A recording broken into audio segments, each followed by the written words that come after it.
What's going on, guys? So, little change of scenery for the weekly update. I started to notice there was looking back at my older videos, that things were getting a little bit brown bread. That's how I describe it. A little bit bland, a little bit boring. So I figured I'd try and spice it up with a change of environment. Welcome to my kitchen.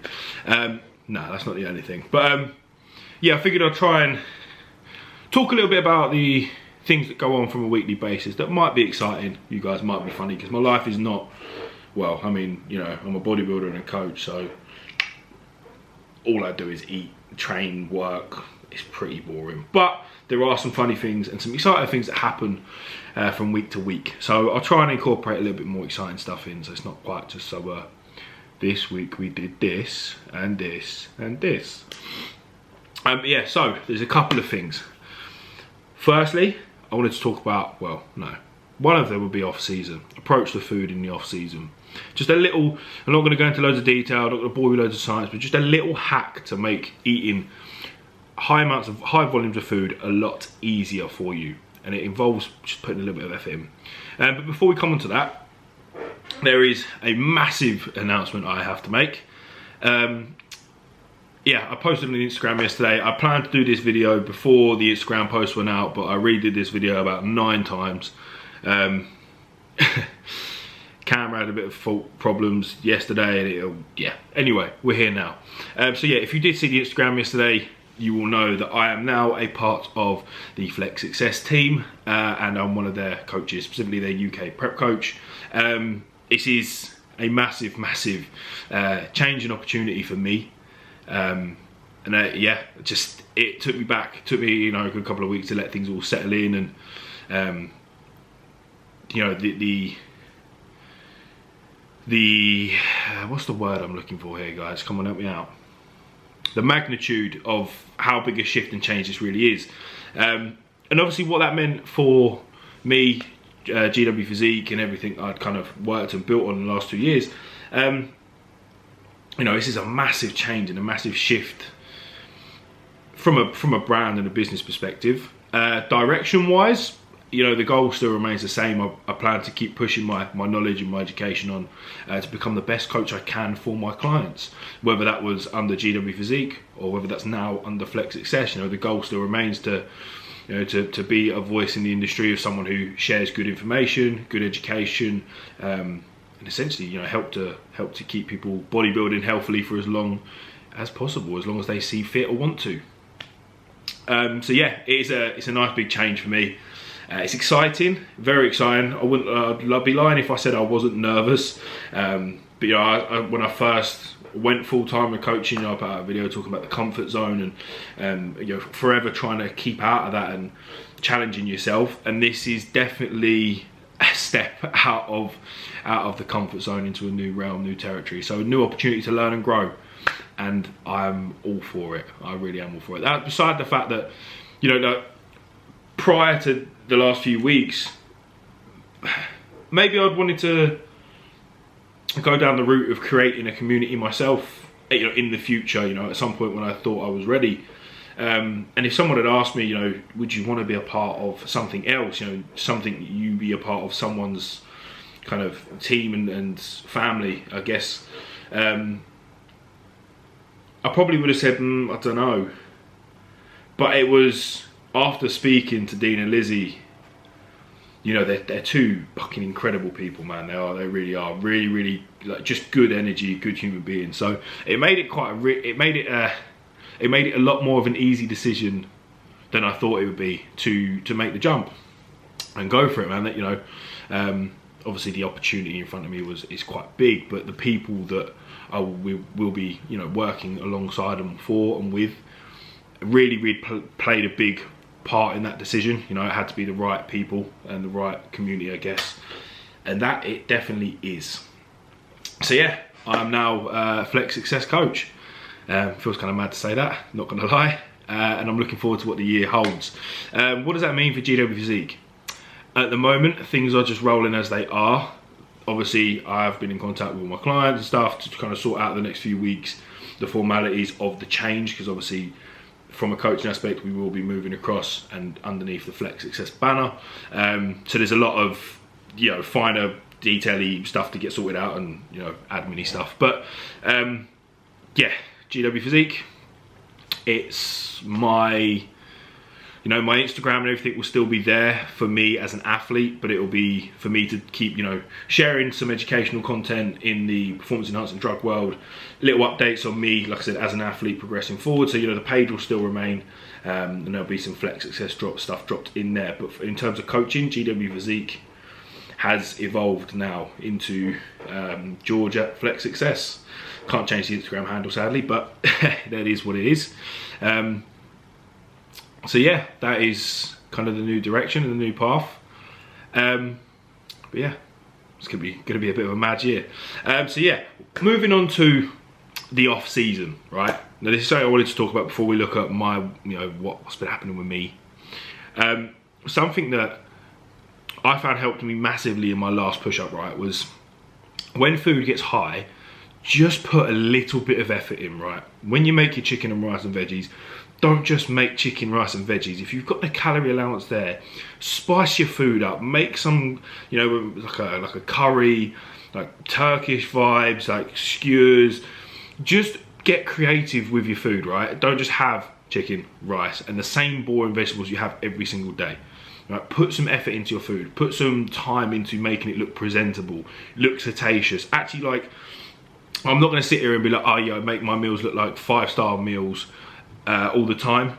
But when I have time, I will put a little bit of effort in. Now, don't judge me because I'm not Gordon Ramsay or, you know, Gino. But meal one should be 200 grams of sourdough, some egg whites and some veggies, right? Now, normally, I just scramble the egg whites, chuck the vegetables in the pan, just have some bread. Instead, I decided, you know what, make like some kind of Spanish omelette and some bruschetta bread. It literally took 2% effort, like 2% more effort than what I was going to put in to cooking anyway. And it makes the meal so much more enjoyable. It makes it so much easier to get in. Now, my food's not high at the moment, but I try and keep that implemented in all year round. Just make some effort. You'll be surprised how much easier food goes in. What's good? I don't know why I still got this in here. I was just doing check-ins, guys. I'll get out of the way in a minute, but hold tight, all the ladies. I love the rinsing sound. I love the rinsing sound. It's Charlie's Love. Let's get ready to rumble. Put them on and get them on a rhythm and a rhyme. Jump on a 1, 2, jump on time. Anyway, get out of the way. Yeah, so that was my my best and easiest tip to implement in the off season to get your food in. But yeah, so into the more mundane, boring stuff. Just my weekly update.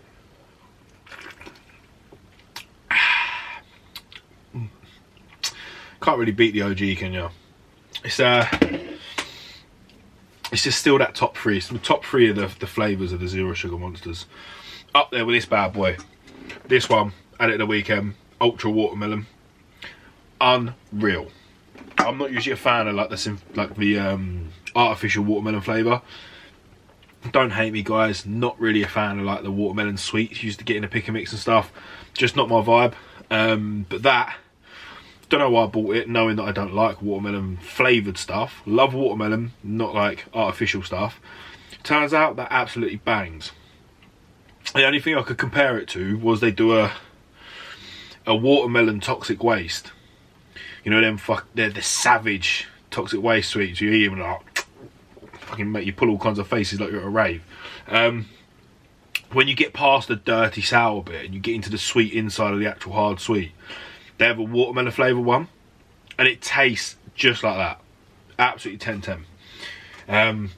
Bit hypocritical after I just said I don't like artificial watermelon flavoured sweets. But you know what ones I meant, like the little like chewy watermelon shaped ones. Dead. But yeah, into the interesting stuff. I say interesting. Update from me anyway. What's going on with food, training, peds, etc. All the stuff you guys obviously love to hear about. It's deload week, so it's pretty chilled. It's been nice. It was definitely needed, definitely necessary. I got through to the end of that last week 5 And the last leg session was I had 7 sets of leg press. What was first? It was lying leg curl, 45-degree hip extension, and then into leg press, but hip dominant leg press. And it was 7 sets of that hip dominant leg press, but I had to do 20 to 25 reps. So it was 7 sets of 20 to 25 reps. By the end of it, you're just doing the last set, and your brain, like, when I need a deload, I become very detached from training. As in, like, I will get in there and I'll still tick the boxes, I'll still do what I need to do, but emotionally I'm just gone. Like, it's almost soul sucking when you get to that point of central nervous system fatigue. But yeah, by the end of the 7th set, I literally sat there, did my last rep, and I just had to sit there for like a couple of minutes and just like, it was done. When I love going to the gym, right? I love it. Used to train literally 6-7 days a week because I just used to enjoy training before I got really into bodybuilding and understood what recovery and rest was. I used to love training. I train every day, and just because pure enjoyment. So for me, I know that I'm on that deload line when I don't want to go to the gym, because on my rest days normally I get itchy, so I'm like, oh, I want to go fucking train. I get a bit like that. I know they're important, and I will always preach making sure you take adequate rest within the split, within the setup, and recovery is managed accordingly. But when I get to the end of the week and I don't want to do a single session, like that week 5, start of the week was excited and nervous to get into the high volume. After that hack squat session, it just went downhill. My motivation to train was just decreasing session by session, and by the end I was like, I just don't want to fucking be in here. And that is a pretty good psychological indication that you don't really, you probably need to pull back a little bit. Just something to consider outside of like the physiological markers we have with appetite, sleep, fluid retention, etc., inflammation. It's a good thing to consider, especially if you're someone like me that just loves training just for the pure enjoyment of it. So yeah, active deload. So normally so there's two kind of types of deload really. You got your typical deload where you just take a week away from the gym, and then you got active deload or D-volume sessions where you'll scale back intensity, load, and sets and reps. Just pull back on everything to make it a lot more manageable and recoverable. Now, if there is a lot of external fatigue to get rid of that's accumulated over the block, outside of just training fatigue, maybe you've got some life stresses, emotional stress, or some kind of like illness. If you get like to the end of the block, and it's quite normal. I mean, I always get a cold or something towards the end when I'm really run down and beaten up. But say you got something like, I don't know, what did I catch a little while ago? Shingles. Oh, you don't catch shingles. Shingles made itself present again, being a similar meat. Is it measles? Is it measles or chickenpox? No, the same thing, innit? I'm talking out my ass. Chickenpox virus that sits in the spinal fluid, if I remember rightly, and it makes itself present again. But yeah, I copped shingles during my last growth block. And you can see it on some of my check-in shots on the side of me where it was working its way around me. At that point, deload needed to be total deload, total rest, right? Because I'm not just trying to rid myself of the training inflammation that we've accumulated and get rid of and fully recover from a muscular standpoint. We're also trying to allow the immune system time to cope and deal with that, wash off the fatigue and accumulated stress from that. So it makes sense to, right, no, nothing, get rid of this, sort that out, let the medication for the doctors work, then take the week before coming back into the block. But normally, if everything's all gravy and the environment's good, active deload is the more optimal thing to opt for. So D-volume sessions, right? So for me, how my active deload is periodized and set up by my coach is 2 sets of all the exercises I've been doing in my normal sessions. But for the first half of the week, 90% load, so I just pull back on the load slightly, and 50% reps. Feels a little bit weird doing like some of the 6 to 12 movements for like 3-4 reps. Does feel a little bit strange. You might almost think it's a bit of a waste of time, but when you hit the second half of the week, then you'll be like, what the fuck is the point? And then we come to the second half of the week where it'll be 50% of the load and 50% of the reps, still 2 sets across all exercises that I had in the previous split. or meso. So yeah, that is, and the sole purpose there is one thing to consider is if you take a week away from the gym, right, when you get back to training, what's the first thing that kind of hits you like a dump truck? DOMS, delayed onset muscle soreness, right? The first week back into a training block, one session maybe you're all right, second session, yeah, it hits you, and then for the rest of the week you're sore, you're achy, and it adds a false impression of fatigue, right? It's the second week in, you're back to normal, you're fine, you're recovering from your sessions optimally, but that first DOMS that kicks in that first week, it's savage. And if you know, it's not always, you're not able to push through it all the time. So one way to avoid that would be to not stop training, to not take the week off. So by doing that active deload, you're keeping that stimulus in there to a degree, you're keeping the movement patterns, you're taking the muscle through full range of motion, etc. So when you come into training again properly at full intensity, full volume of week one, you don't get hit with that dump truck of DOMS that runs you over in the first like 2 sessions back on a hack squat. Something else to consider is nutrient partitioning. So active blood flow to muscles will help aid in nutrient partitioning, glycogen and amino acids to the muscles, thus aid in recovery. Something else to consider there. Plus, it's always good when you start to see the inflammation drop off during a deload week, and you start to see some fullness with it, because obviously, like I said, you've got that glycogen retention still happening, you've got that, you know, bit of nutrient partitioning going on.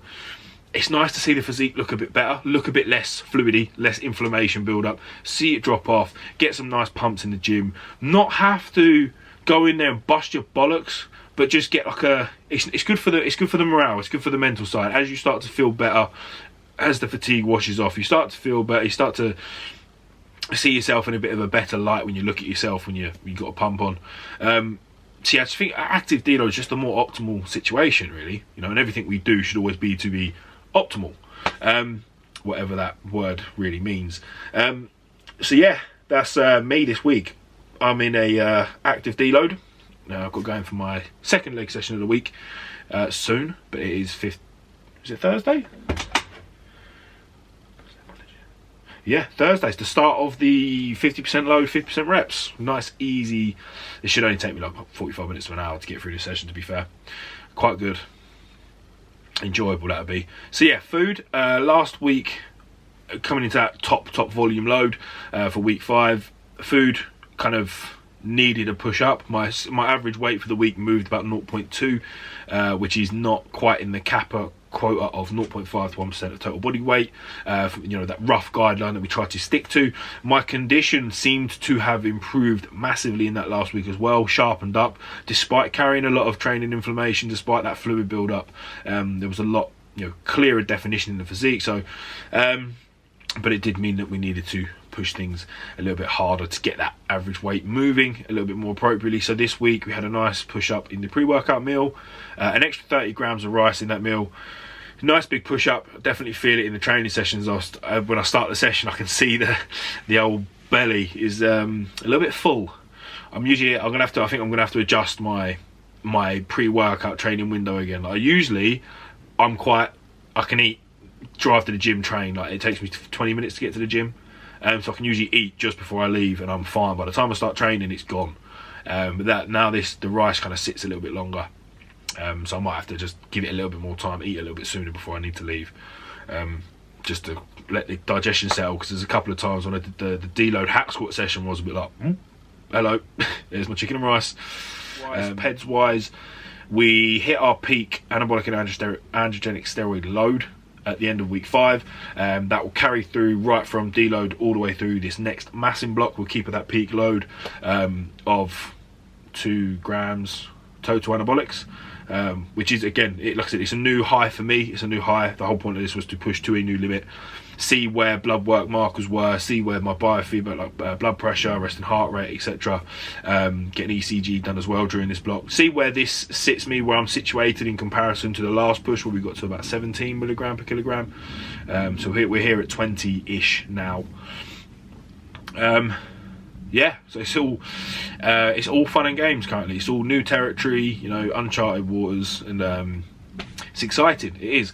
I said it the whole way through the recent updates. This is the best I've felt, and I put it down to you know, plan this block planning out to have a larger conversion of estrogen, so a higher rate of exogenous, higher amount of exogenous testosterone used in this stack design. So I get a larger estrogen conversion. Obviously, it, you know, for the obviously the physiological reasons, feel healthier.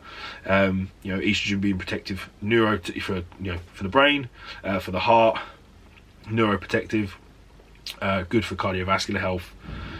Just in all general like a general gist, I feel a lot better, you know, in myself, a lot more energy. You know, I'm not so lethargic, I'm not so, I've said it before, like toxic. It just makes you feel toxic when androgens just go too far without that, you know, that optimal ratio for us with estrogen to androgens. You know, you just feel toxic. So it's quite nice. It's nice to feel healthy. It's nice to feel good, you know, mentally, physically. Everything's just rolling at the moment, so I can't complain. Yeah, food, training, deload week, drugs are the same. The only thing we've got planned is going into the next block, taking up the growth hormone usage from 4 units to 6 units, split twice a day. But that won't be until next week, so that'll be probably the only thing that changes come the next video. Until next week, guys, that is us. So yeah, really exciting stuff going on with the Flex Success move. Training, everything's all going flying at the moment. Yeah. Peace.